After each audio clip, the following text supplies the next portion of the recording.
Okay, just a quick message for today. Good morning or good afternoon now, Kiai. It's been a busy day. We're getting this in here. Um, Real quick, tasks. So Tony, I think, mentioned this idea of task and assigning tasks to each other. Consent is really important, right? So we're using QuickTeam, the tasks in Connect Team to help divvy up tasks and assignments and communicate around issues outside of regular chat. As far as assigning a task to someone, though, you might check in with them first, right? Before you just assign it to them. Maybe do a private chat with them around the issue. And if it makes sense to have a task that we're tracking around, create a task, add Puna and I, assign us to the task as well so we can keep an eye on it if needed. And then we can use the comments on the task, right?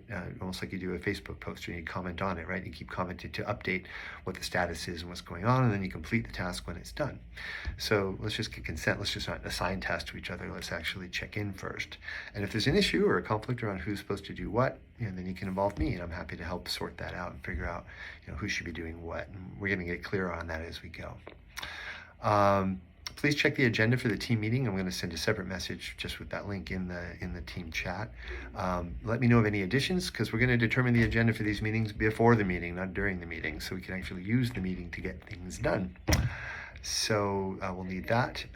Also, check the draft agreements I put up on the wall upstairs. Let's see if we want to add anything to that. But these are the things that are required for us to live here. And we want the youth to actually have input that as well. It's going to be a growing document potentially as youth identify things that they want to make sure we all kind of agree to have a happy, harmonious place and to be able to stay here as well. They're also kind of our protective force boundaries, right? Like you have to go to school, can't be abusive to people, things like that.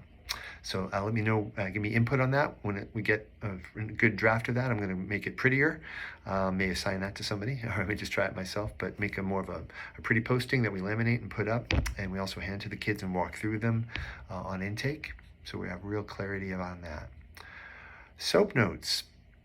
Please make sure, we want to be a little more comprehensive in the notes. I should be able to, Genesis, the way he said it was really good. He's like, I should be able to look at the notes and know in that 8-hour period what happened with the youth. Like, what did they do? In a more detailed way. Like, what was done? What happened during that 8-hour period in detail? Like, just one line doesn't cover 8 hours, right? Unless it's youth slept through it the night, didn't go to the bathroom, didn't get up, for the night shift. Also, make sure you put your name in the seen by field so we know who did each note. We want to make sure we know that. All right, your thought for the day. The oak fought the wind and was broken. The willow bent when it must and survived. Message there, let's be flexible and realize we are still a toddler. I keep saying it, we're only 2 months old. We're learning, growing, falling down a lot like toddlers do, but we're going to get better and better here. And amazing how fast we're growing and how much better we're going to get. So thank you all.